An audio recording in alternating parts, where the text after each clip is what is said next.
Number one అంటారు. అసలైన number one Gurukashi university. Step మర్చిపోయి వాన అది నిజంగా మర్చిపోవా? అది నిజంగానే మర్చిపోయా స్క్రిప్ట్. నేను యాక్చువల్లీ ఆ ప్రోమో చూసా. ప్రోమో చూసాక అరే ఎపిసోడ్ చూద్దాం అని అనుకుంటే, ఏం చేసింది ఏం జరిగింది అని చూద్దాం అనుకుంటే, ఎందుకంటే అలాంటి సిచ్యువేషన్ నేను సూపర్ జూడీ చేసినప్పుడు నాకు అదే జరిగింది. ఇలాగెళ్ళి ఇలా నిలిచిపోయాను. నేను కదలలే, ఇంకా నాకు హనుమంతుడు ఇది కదా, నేను వెళ్ళి అలా నిలిచిపోయి ఉన్నాను. నాది ఏదో మేనేజ్ చేస్తా. ఇది జరగంగానే నీది స్టెప్ కదా, దొరికిపోయావు. అర్రే సారీ అది ఏం జరిగింది అసలు? అదే బేసిక్ గా డాన్స్ అంటేనే మనకు కొంచెం భయం చాలా. అక్కడ ఆల్మోస్ట్ అందరు డి టైటిల్ విన్నర్స్, వాళ్ళందరు పర్ఫార్మెన్స్ అయిపోయింది. లాస్ట్ పర్ఫార్మెన్స్ నాది. కాంపిటీషన్ లో ఫస్ట్ కాంపిటీషన్ నాది. సో వాళ్ళందరినీ చూసేసరికి నాకు టెన్షన్ అయిపోయింది. ఫస్ట్ చేస్తున్నా సడన్ గా బ్లాంక్ అయిపోయా. నేనేంటి మామూలుగా మన షోస్లలో ఏంటి వన్ మోర్ అంటే మళ్ళీ చేస్తాం ఫస్ట్ నుంచి. ఇది అట్లా ఉండదు. అది నాకు చెప్తూనే ఉన్నారు కానీ ఫస్ట్ కాంపిటీషన్ కదా, పెద్ద ఐడియా లేదు. వెళ్ళి సారీ వన్ మోర్ అరుస్తున్నా. నేను ఎవరు పట్టించుకోవట్లేదు, సాంగ్ ఆపలేదు. సరే అని చెప్పి నాకు అర్థమైపోయింది, ఓకే వీళ్ళు ఆపరు అని చెప్పి మళ్ళీ వెళ్ళి కంటిన్యూ చేశాను. ఏమన్నా మనకి డైరెక్టర్ తిట్టారా నీకు? ఏం తిట్టలేదు, బట్ నా ప్రొఫెషన్ అది కాదు కదా, నాది యాక్టింగ్ ఫీల్డ్. మీ ఇద్దరు రీల్స్ చేస్తారు కదా బానే. అది రీల్ 15 seconds రీల్ వేరు, 5 minutes డాన్స్ వేరు. రియాలిటీ షో వేరు, రియాలిటీ షో కదా. సో ఆ డిఫరెన్స్ ఉండే. నువ్వు కూడా చేసావు కదా, నువ్వు కూడా చేసావు కదా. అని నేనే వచ్చాను, మనమే వచ్చాం. నీదేమైంది? నీవెందుకు మంచి డాన్సర్, నువ్వెందుకు? బట్ డాన్స్ వచ్చు కొంచెం అంతే, చిన్నప్పటి నుంచి ఎప్పుడు నేర్చుకోలేదు కానీ ఇదే హెల్త్ ఇష్యూ వల్ల లెఫ్ట్ అయిపోయావని చాలా ప్రాక్టీస్ చేసి లెగ్మెంట్ టేర్ అయ్యి మధ్యలో షోక్ ఫిట్ అయిపోయా. నువ్వే వదిలేసావు. అంశు క్వశ్చన్స్ లోకి వెళ్ళిపోతాం, పాయింట్లోకి వెళ్ళిపోతాం. యాక్చువల్లీ కౌన్ బనేగా కరోడ్పతి అదే కదా, 10 రూపాయల క్వశ్చన్. లైఫ్ లైన్లు అలాంటివి లేవా? స్టార్ మా మహిళ స్టూడెంట్ గా వచ్చి నేను కెమెరాలో చూడగానే జనాలందరూ ఇంప్రెస్ అయిపోయి దాని తర్వాత వెంటనే చెప్తున్నా 15 షోలు 16 షోలు డైరెక్ట్ గా టపా స్టూడెంట్ కెరియర్ స్టార్ట్ చేసావు. అలాగే ఇండస్ట్రీలోకి వచ్చేసావు. ఇదంతా నిజమైన స్టోరీ. అసలు ఏం జరిగింది అక్కడ నీకు ఆ స్టార్ స్టూడెంట్? అంటే నేను కాలేజ్ నుంచి ఏంటి హాలిడేస్ అప్పుడు ఊరికే షోకి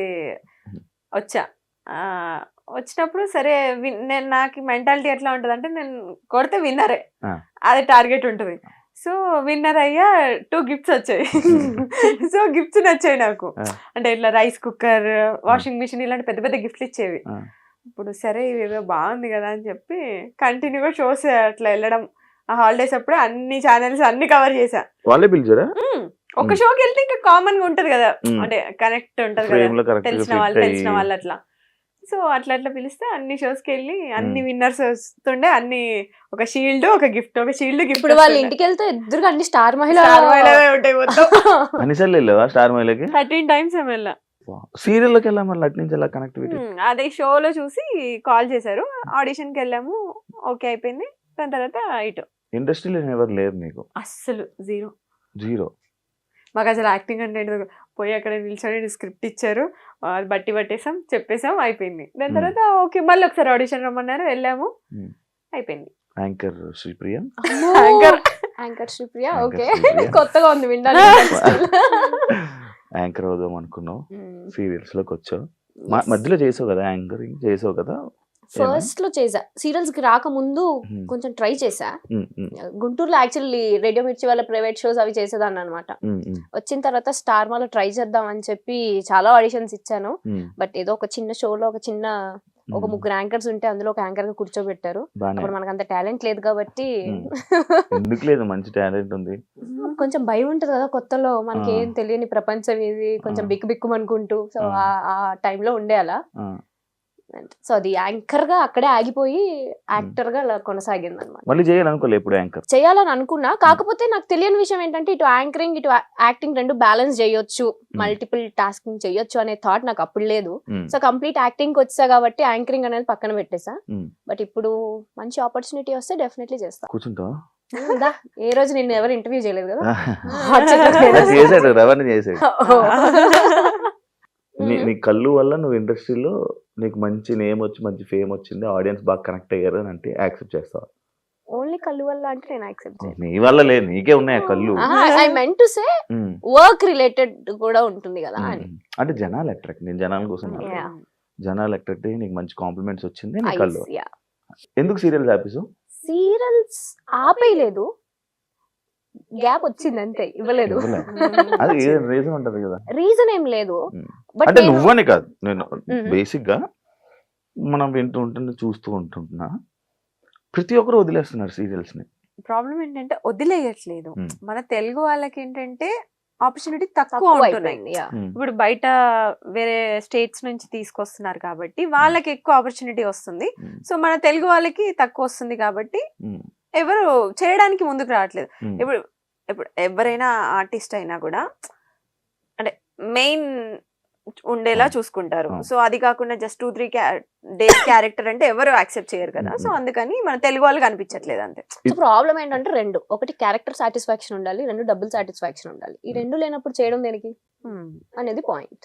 తెలుగు వాళ్ళతో కొంచెం ఆ ప్రాబ్లం ఉంది, అంటే తెలుగు వాళ్ళకి సాటిస్ఫై అయ్యేంత క్యారెక్టరైజేషన్స్ రావట్లేదు, అంత పేమెంట్స్ కూడా రావట్లేదు అనేది నా personal point of view. So అందుకే గ్యాప్ వచ్చింది. అది నువ్వు ఇప్పుడు సీరియల్ రీసెంట్ స్టార్ట్ చేసావు స్టార్ మాలో.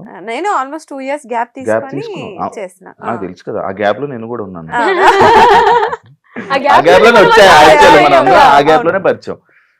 ఇప్పుడు సీరియల్ చేస్తున్నావు కదా, టీం అంతా తెలుగు వాళ్ళే, టీం లేరు, ఉండరు మ్యాక్స్ తెలుగు వాళ్ళు. అవును. మరి ఇప్పుడు ఎందుకు చేస్తున్నావు? ఇప్పుడు నా క్యారెక్టర్ నాకు చాలా నచ్చింది. ఇది తమిళ్ వర్షన్ రీమేక్ చేస్తున్నాను. సో నేను తమిళ్ వర్షన్ చూడండి అని చెప్పారు. తమిళ్ వర్షన్ చూసినప్పుడు నాకు నచ్చింది, నా క్యారెక్టర్ చూసుకున్నాను నేను, చాలా బాగుంది. సరే అని చెప్పి ఓకే చెప్పాను. నీది ఇప్పుడు మళ్ళీ చేయట్లేదు నువ్వేం సీరియల్? ది బెస్ట్ కోసం వెయిట్ చేస్తున్నా నేను ఫస్ట్ నుంచి కూడా. శివ ఏదో వస్తే అది చెయ్యను, నాకు గ్యాప్ వచ్చినా పర్లేదు, బట్ నాకు సాటిస్ఫాక్షన్ ఉండాలి చేస్తూ. ఈ ప్రాజెక్ట్ నేను అంతే 100% ఎఫర్ట్స్ ఉంది పెట్టాలి అక్కడ. ఇద్దరు మంచి ఒకే మాట మీద ఉంటారా అసలు ఫ్రెండ్స్ కదా. ఇప్పుడు నువ్వు ర్యాండమ్ గా నువ్వు ఏదో ఒకటి అడుగు కూడా సేమే చెప్తాం మేము, సింక్ లో ఉంటాం, అంత సింక్ లో ఉంటాం. ఎలా చేయరు మీ ఇద్దరా? యాక్చువల్లీ మీ స్టోరీ ఏంటి? నేను ఎప్పుడు పర్సనల్ గా కూర్చున్నప్పుడు కూడా నేను ఎప్పుడు మీరు అసలు ఎలా పరిచయం అయ్యారు అని నేను ఎప్పుడు అడగలే, ఏదో ఫ్రెండ్స్. ఇప్పుడు నేను అడుగుతున్నాను, ఎలా ఫ్రెండ్స్ అయ్యారు నాకు తెలియదు. యాక్చువల్లీ ఇలా షూట్స్ లోనే కలిసాం. ఫస్ట్ ఒక మూవీ చేసాం, అఖిల్ అనే ఫిల్మ్. మీ ఇద్దరికి పడకపోతుండే అని అనుకుంటున్నా స్టార్టింగ్. అసలు మేము ఇప్పటి వరకు ఒక్కసారి గొడవ పడ్డాం, ఒకటేసారి గొడవ. అది కూడా దిష్టి వల్ల అంతే, చిన్న గొడవ. అది కూడా 13 years 14 years చిన్న మిస్అండర్స్టాండింగ్, అది కూడా ఒకసారి గొడవ పడ్డాం అంతే.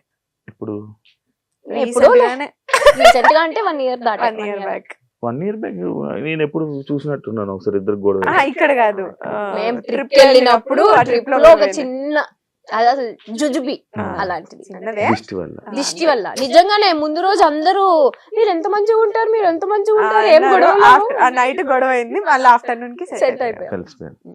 చెప్పండి ఇప్పుడు మీ ఫ్రెండ్స్ ఎలా? సో ఫ్రెండ్షిప్ షూట్ లోనే స్టార్ట్, ఫ్రెండ్స్ అయ్యాం ఇద్దరం, హై బై టైప్స్. తర్వాత ఒక ప్రాజెక్ట్ చేసాం ఇద్దరం కలిసి, అక్కడ కొంచెం జెల్ అయ్యాం.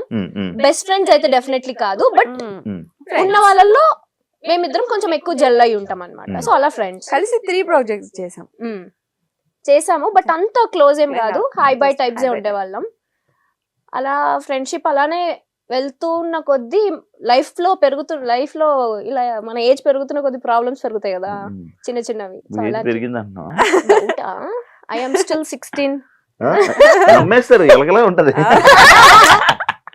నిజం. అట్లనే ఉండాలనుకుంటున్నా. ఒక ముక్క చెక్క తెచ్చి బదిలేద్దాం. ఇది అలవాటు చేసింది నాకు. కూడా అలవాటు కార్ లో కూడా చెక్క ముక్క పెట్టుకుంటా.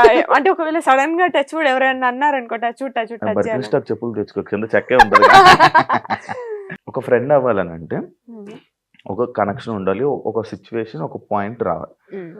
అంటే ఇప్పుడు నాకు కొన్ని సిచ్యువేషన్స్ లో ఒకడు నాకు ఇలాంటి టైంలో ఇలా వచ్చాడు, ఇలా ఉన్నాడు, పక్కన ఉన్నాడు అని చెప్పి కనెక్ట్ అయ్యి, అసలు ఫ్రెండ్షిప్ అంటేనే నాకు అందరూ ఒకలా చూసే నేను ఏదో ఒక పాయింట్ లో కనెక్ట్ అవుతాను.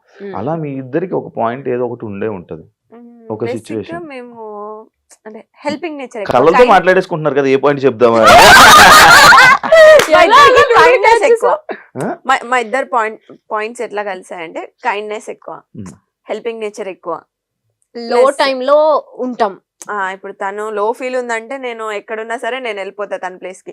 నేను ఎక్కడ లో ఫీల్ ఉందా అని చెప్పగానే తను వచ్చి నా పక్కన ఉంటది, ఒక ధైర్యం లాగా అట్లా. నాకు చెప్పొచ్చు, నేను వచ్చి ఉండేవాడిని మీ ఇద్దరి మధ్యలో.